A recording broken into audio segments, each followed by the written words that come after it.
On a drive down Woods Road in the Mitcham Peach Orchard area of Ruston, you'd never know that beyond this wall of trees and brush lies the remnants of a deadly fire scene from 2007. Still present, pieces of picture frames, frames from furniture. The piece of furniture where 25-year-old Ronia Washington's body was found burned beyond recognition.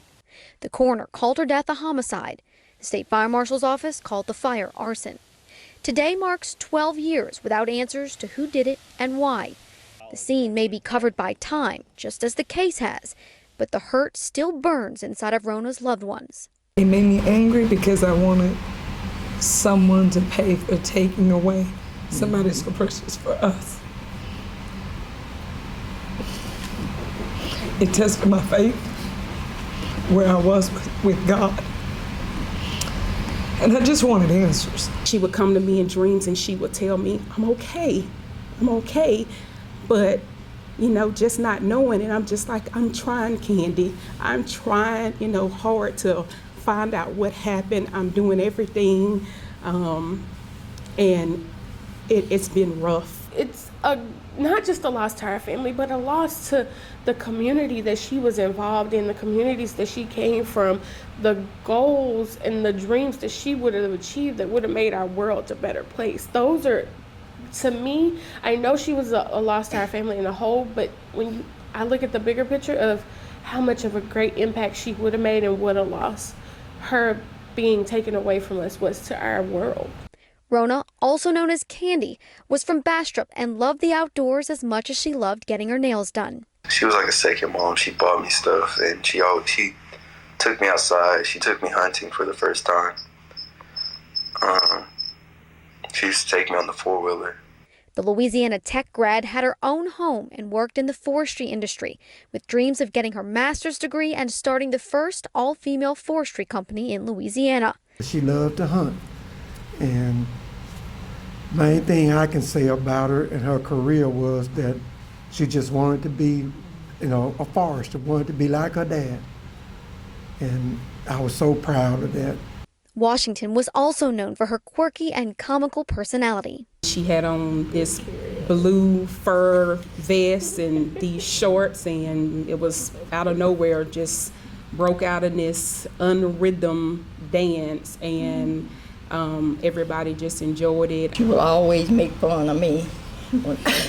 I can remember one time I had this blue jean skirt and it had this split all the way up. And she would laugh, Granny split lower than mine. And she just really was a joy. She was life. Wherever she was at, she was the life of the party. She was the life of the family. When Washington's life was ended, the mission to find the person responsible began. For State Fire Marshal Captain Rusty Edwards, that effort has never wavered. In fact, it was and still is very personal. Ronia, even though I did not know her directly, she was very closely associated with some of my childhood friends, my best friends to this day still. And I saw my community hurt, and especially my friends hurt over their loss. And it was my job to investigate her death. To date, the Washington case report is the longest Edwards has ever written, at more than 50 pages, chock full of countless interviews and exhaustive contributions from multiple agencies. After 2007, it continued in 08, 09, 2010, 2011, constant people. You know, just when you think the case is going cold and colder, someone would call with some new information. And not only is Edwards constantly asking around for new information, he's now having old evidence looked at with new resources. We're going to try to pursue some of this newer technology that we have at the State Fire Marshal's Office to apply those new techniques to this case and pull all this stuff that we have from cell records, that we have these medical autopsy reports that we have here, the blood work we have, these detailed bank records we have. Pull that technology now and I guess get a fresh set of eyes from a technology standpoint on this case. But Edwards is convinced the case needs just one thing to heat up. I know people know what happened that night. I know people have the evidence that we need to conclude this case and to bring these people to justice. It's our job to get answers for the family. Are you hopeful that you're going to get them? I will get them one day. I know I will. I know I will, because it's time for someone to come forward and close this case for the family, for Rona. While Washington's family is in full support of Edwards and the agency's work thus far, the wait for close to become closure has been gut-wrenching.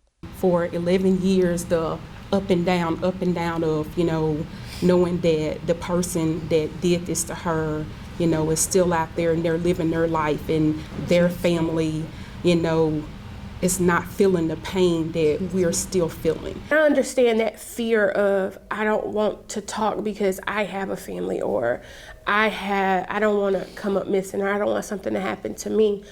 I just want to say to those people, think if this was your family member. If somebody know anything, somebody knows something as to why that this happened, please contact somebody and let us know so we can at least move on. What I'm asking today is that you look at the face of my mom and you look at the face of my dad and imagine that, that's your child.